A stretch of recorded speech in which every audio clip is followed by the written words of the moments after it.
parce que c'est cette centrale-là qui assure la couverture électrique de la ville. Et je suis heureux et fier de l'annoncer que ça fait partie des centrales les plus modernes de Senelec. J'avoue même que je le disais au directeur de la production, qu'une telle centrale, il faut qu'on en ait à Dakar. Donc c'est pour dire qu'aujourd'hui, en termes de performance et de disponibilité, nous avons tout ce que nous avons. Tout ce que nous voulons comme centrale de référence au niveau de Ziguinchor. Donc il ne se passera pas de problème de disponibilité de la production. On en a suffisamment et on pourra couvrir toute la zone.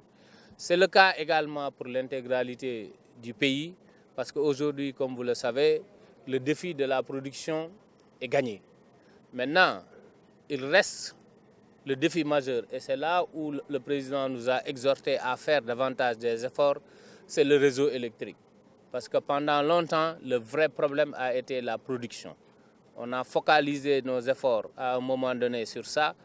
On l'a réalisé et il y a suffisamment de production. Maintenant, nous demanderons aux populations de nous faire confiance. On ne peut avoir quelques problèmes du fait qu'il y a la chaleur qui viendra s'installer, du fait qu'également on a beaucoup de projets qui sont en cours dans les réseaux, mais qui ne sont pas encore terminés. Donc en attendant de finaliser ces travaux-là, on pourrait avoir quelques perturbations, mais qui ne menacent pas la bonne couverture électrique de cet événement pendant le mois que nous aurons à considérer. Ça, nous en sommes conscients. Nous avons pris les dispositions et les notes d'exploitation sont sorties. On a suffisamment de réserves de production.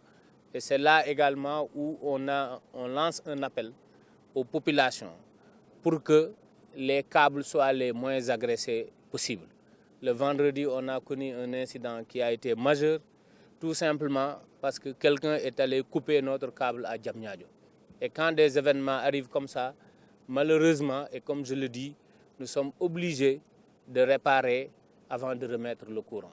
Et c'est ce qui nous est arrivé, c'est peut-être l'occasion de lancer un appel à toutes les populations pour qu'ils veillent bien sur les ouvrages, pour qu'ils fassent attention aux ouvrages, parce que également l'eau et le courant ne font pas bon ménage. Donc s'ils viennent agresser nos ouvrages, ça crée des points faibles qui, avec l'hivernage, va créer des défauts et créer des perturbations au niveau de la clientèle. Mais si on n'a pas de telles agressions ou bien de tels incidents, on n'a pas de souci pour assurer une bonne couverture de la canne.